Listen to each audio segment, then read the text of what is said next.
Karidinali Ambongo Jean de Dieu Tuyizere yagize ati kuba twarabuze amahoro si u Rwanda ahubwo ni twebwe abanyekongo. Agastori gato Arkiyepiskopi Gatolika wa Kinshasa muri Repubulika Iharanira Demokarasi ya Kongo Karidinali Fridolin Ambongo yagaragaje ko kuba igihugu cye kidafite amahoro ntaho bihuriye n'u Rwanda nk'uko ubutegetsi bwa Felix Antoine Tshisekedi bwakunze kubivuga cyangwa se bwakunze kubivuga. Ubutumwa yatanze kuri Pasika tariki ya 20 Mata 2025 Karidinali Ambongo yagize ati turabizi neza cyane ko igihugu cyacu kirimo ububabare ndengakamere kirarembye kandi iyo indembe iri muri koma biba bigoye kumenya ahazaza hayo. Karidinali Ambongo yasobanuye ko impamvu ya mbere izwi na bose yatumye RDC imera nk'umurwayi uri muri koma ari isahurwa ry'umutungo kamere wayo urimo amabuye y'agaciro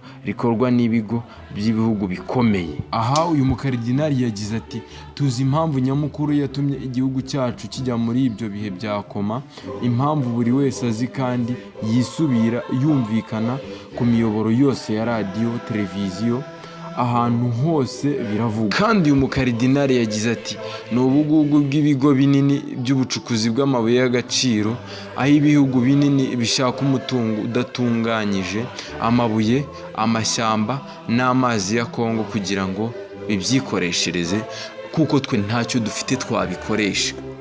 Ndetse kandi Karidinali Ambongo yatangaje ko mu rwego rw'umutekano RDC nta gisirikare ifite cyayifasha kurinda ubwigenge n'ubusugire bw'ubutaka bwayo, aho yagaragaje ko ariyo mpamvu abarwanyi ba AFC na M23 bacyambuye ibice byinshi mu burasirazuba bwa Kongo. Ahangaha muri Kongo ibintu birakaze.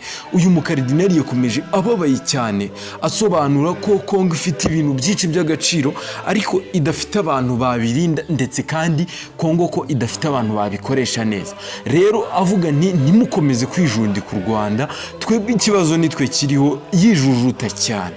Aho uyu mugabo yavuze ati ubutegetsi bwa RDC bushinja u Rwanda gushyigikira AFC ndetse na M23 bukerekana ko ariyo mpamvu amahoro n'umutekano byahungabanye mu burasirazuba bwa Kongo, ariko Karidinali Ambongo yagaragaje ko ibyo atari ukuri kuko abanyekongo ubwabo aribo kibazo ndetse kandi aribo bari gushyamirana.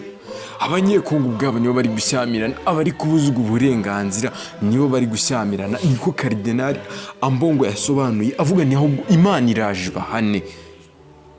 Ndetse kandi uyu mukaridinali yakomeje avuga aho yagize ati impamvu ya mbere yo kubura amahoro mu gihugu cyacu si abantu bo hanze, si abanyamahanga, si u Rwanda, ahubwo ni twebwe abanyekongo dufite ikibazo muri twe. Uyu Karidinali Ambongo yatangaje ko mu myaka 3 intambara imaze mu burasirazuba bwa RDC abayobozi b'iki gihugu bitwara nkaho nta kibazo gihari, bakarushaho gushaka inyungu zabo n'abatari mu myanya y'ubuyobozi bagashaka ko babijyamo. Uyu mugabo Karidinali Ambongo yakomeje agira ati mu gihe igihugu kiri mu ntambara, mu gihe umwanzi akomeza kwagura ibirindiro, nyine murabizi ko hagiye hafatwa uduce twinshi za Masisi, za Bukavu n'ahandi, akomeza avuga ati ikidushishikaje gusa ni ukugabana umugati.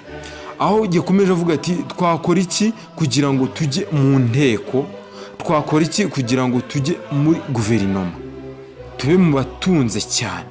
Nicyo ngicyo abanyekongo, abayobozi bakomeye ba Kongo bo bari gukomeza bishakira, bo bari kwishakira amaronko bavuga ni ese twabigenza gute. Noneho rero uyu mugabo yakomeje avuga ni abandi nabo batari muri demokarasi bamaze kwinjira muri ibi bintu, abatari muri repubulika uko bimeze kose bamaze kwinjira muri ibyo bintu, bose bari kwishakira umugati, n'abayobozi ba Kongo bose bari kwishakira umugati.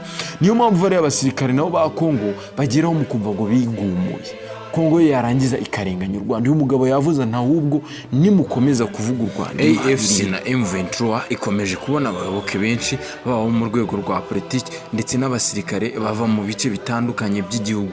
Akenshi abo leta ibita abagambanyi, ariko Karidinali Ambongo yagaragaje ko iba ibibeshyaho. uyu arikepiskopi wa Kinshasa yagaragaje ko ingingo y'imari ya leta ya RDC ari miliyari 3 z'amadolari ya Amerika, kandi ko 70% byayo bikoreshwa n'abari mu myanya ya politiki, 30% bikagenerwa abaturage. Nawe mbwira. Aho yagize ati kandi muri izo miliyari 3, 70% by'ingengo y'imari ya leta ikoreshwa gusa n'abanyepolitiki, isigaye ni iy'abaturage. Abaturage bazabaho bate? Ni gute muri RDC ikenye umudepite wayo ariwe uhembwa amafaranga menshi, mu gihe umwarimu wa kaminuza ahembwa amafaranga y'intica ndinakize, kandi abadepite bahembwa amafaranga afatika kandi menshi cyane?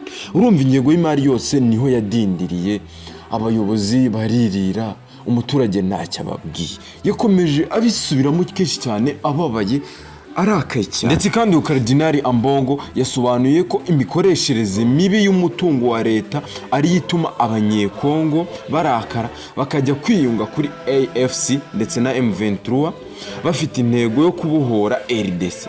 Ati bajya kwiyunga ku bari mu burasirazuba bakavuga ko bashaka kubohora igihugu. Yagaragaje kandi ko muri RDC harimo ibitwikira ubutabera, bakambura abaturage imitungo yabo mu gihe babuze ubatabara, bagahitamo kugaragariza akababaro kabo mu kwiyunga ku barwanyi ba M23. Aho uyu mukardinali yakomeje agira ati muri Kongo ushobora kwamburwa inzu yawe, imodoka yawe, ukabura uwakurengera. Iyo ubuze ubutabera rero uhita uhitamo kwiyunga kuri AFC cyangwa kuri M23 kugira ngo bazaye bafata igihugu, babohora igihugu gisubirana amahoro ndetse n'umutekano.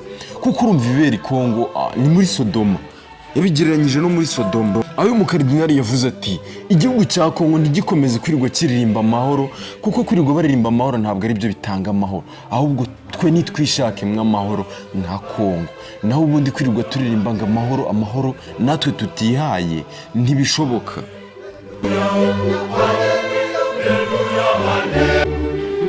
Aho yakomeje agira ni dukomeze gusabira inzirakarengane z'abakristo bari gupfira cyangwa se bari kuburira ubuzima bwabo muri imirwano ya Kongo ishyamiranyemo na M23 ndetse na AFC. Generally happy BNN TV, stay in touch, kandi subscribe, like, share ndetse na comment kugira ngo dukomeze kubana mu biganiro bindi bikurikira. Happy